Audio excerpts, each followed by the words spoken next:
Welcome in, ladies and gentlemen, to KSO's rapid reaction of Kentucky's 101-39 win over Morgan State.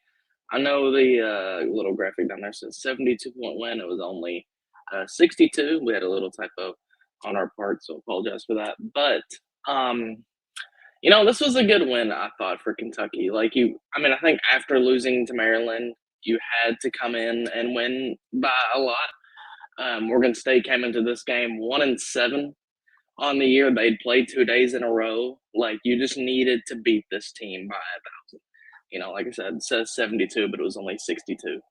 Um, I thought Kentucky did some good stuff. Obviously, like you look at the box score, look at the stat sheet. Something that jumped out to me pretty quickly. Kentucky had 31 points off turnovers. Morgan State had none. So there's one way to win the game. Um, you look at what Kentucky did specifically scoring wise. Asia Boone, of all people, led Kentucky with 21 points. If you'll listen to the podcast or read the preview article that I wrote for these two games, I said that I thought Asia would be the MVP of this one.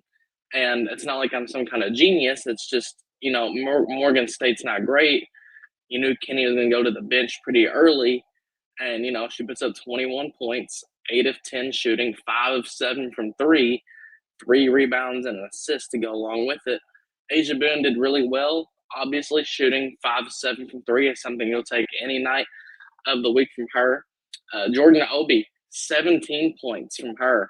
It was also nice to see her kind of have a good outing, 8 of 10 shooting, 6 rebounds, 2 assists, 2 steals, and a block. Plus minus of 33, which is actually like lower on the team, from this game. The highest plus minus of the game was actually Tony Morgan, who didn't even have like the craziest night ever, just 6 points, but she did have 8 assists, 1 turnover. So that is a big improvement over Wednesday when she had 8 assists but 8 turnovers to go along with it. I thought Kaylin Carroll played really well. Stat sheet definitely indicates that as well. 15 points, 5 of 10 shooting from deep, and 5 rebounds.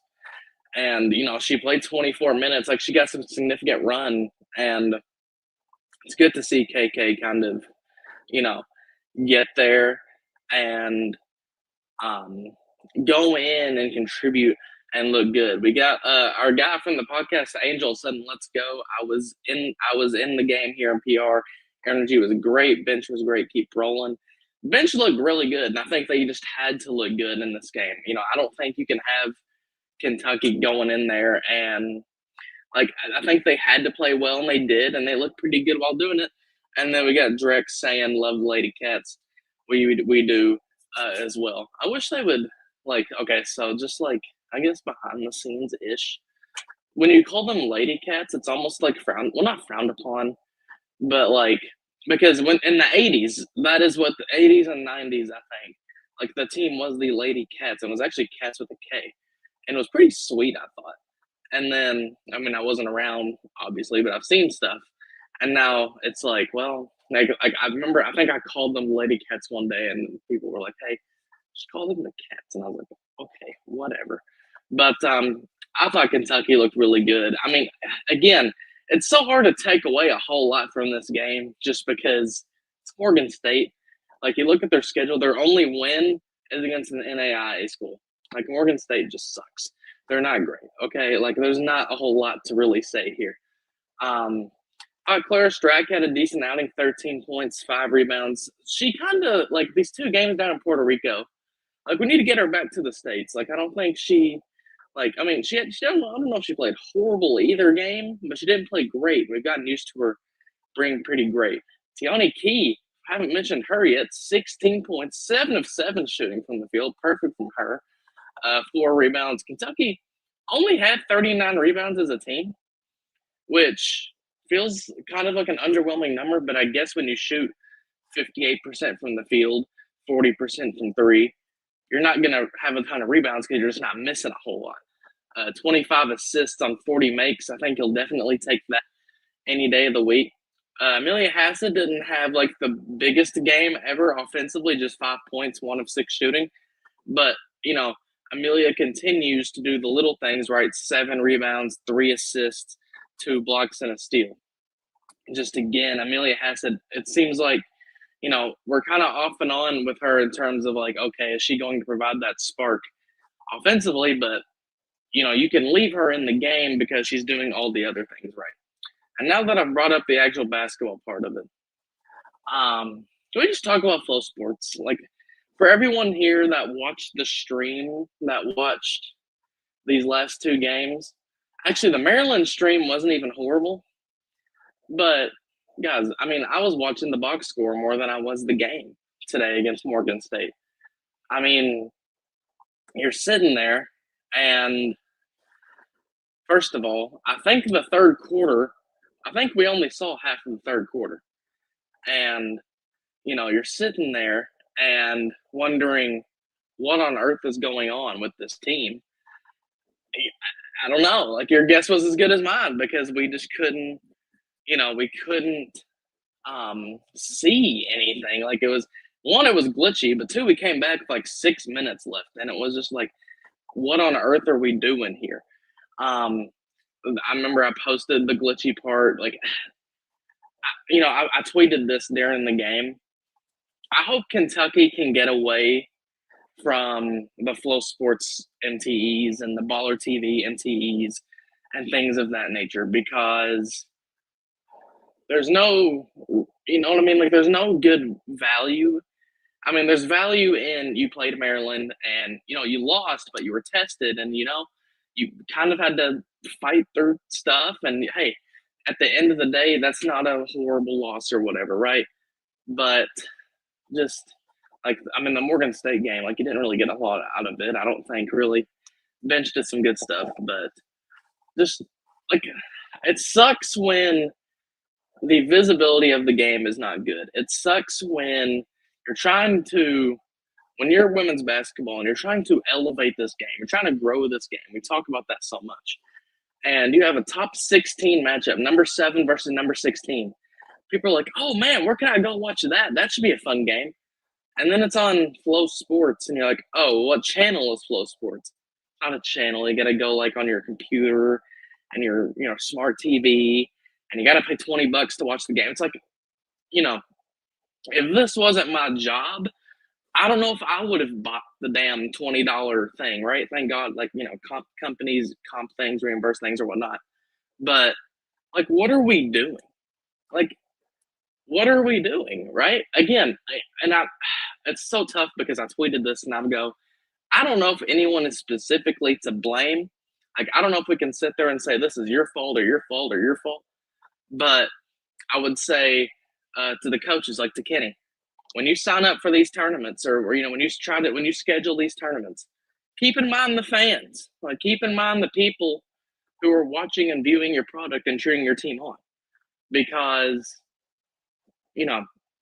unless it's like the players era MTE, where it's going to be on or not ESPN, I guess it's on TNT, where it's going to be nationally televised.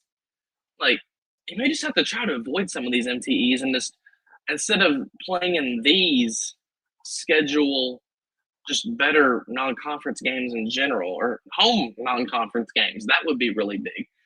I think there's value in MTEs, and I think it's good to be in them a lot of the time. But I just don't know how much good it really does for anyone when no one can watch the game and you're sitting there. And again, you play Maryland, and that's a great game. Nobody can watch it. It's great you beat Morgan State by 62. No one can hardly watch it. And I remember, people, I mean, not everybody can fork up $20, right? I know $20 isn't the most amount of money at the end of the day, but not everybody can fork up that money. You know what I mean? So somebody tweeted, it's like, I just can't pay for another streaming service. And I get it. I am totally on like the fan side in this because you're asking people to cough up more of their money because you're playing in some stupid MTE. Now, I mean, listen, I have no problem with this being in Puerto Rico, but some stupid MTE down in Puerto Rico, that's on Flow Sports. I think I talked about how UConn played their conference games on Flow Sports, and that was egregious. I think they actually moved to ESPN Plus. Like, at least ESPN Plus, people have that ESPN package and can tune into the game. But when it comes to Flow Sports and Baller TV and those things, people just can't oftentimes afford that. People can't cough up the money for that. So, I don't like to get on here and rant and complain because, again, you won by 62. But if we're being honest, like the main takeaways from this event is, okay, you got to get better because you lost to Maryland, and that was a good game, right? Like I think you did good stuff, but you got to get better. It's only November. You have the SEC ACC challenge coming up next week, and then you got conference play after that. I mean, you got a tough Belmont team. You got some tough games in non-con still, but now we're to the point to where, okay, we got to start working to get to the SEC play, to start getting to January. And it just sucks when you're trying to get excited and get rallied up for conference play. Oh, well, we can't watch Kentucky beat Morgan State by 62. Or we can't watch Kentucky play number 7 Maryland because Flow Sports, right? It just sucks. So I'm going to get out of here before I keep on complaining.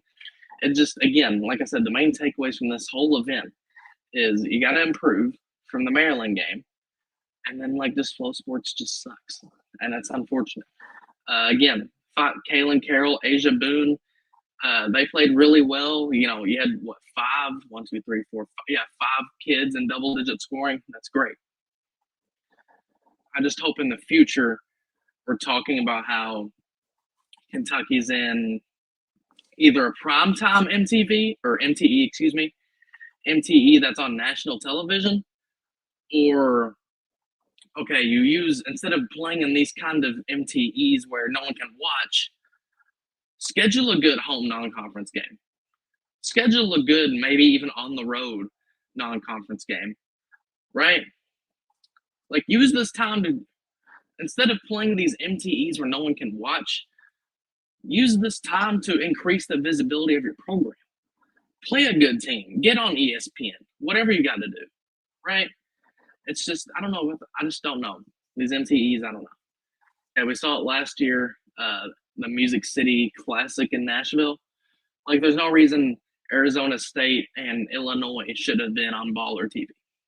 So, I'm Phoenix Stevens with KSR's rapid reaction of Kentucky's 62-point win over Morgan State, 101-39. Again, you had 5 players in double figures, shot 60% from the field. Yeah, 58% from the field, 38% from 3. Not much to complain about as far as this game goes. 8-point loss to Maryland. I think there's a lot of room for improvement, but I still think Kentucky, you're 8-1. I think this is where you pretty much expected to be at this point in the season. And now you're in a good position to finish non-conference play with 1 loss, which is a really good thing to be, a really good position to be at. And then maybe January 1st, you go upset LSU down in Baton Rouge, because I think it's possible. So, again, Phoenix Stevens with KSR's Rapid Reaction. Cats beat Lady Bears. Thank you all so much for watching. If you're still here, like, comment, subscribe, do all those wonderful things. And again, like I said, I think I've said it maybe 100 times already. I'm Phoenix Stevens with the KSR YouTube channel with KSR's Rapid Reaction. We'll see you guys on the podcast. We'll see you next time. Regardless, go Cats. Thank you for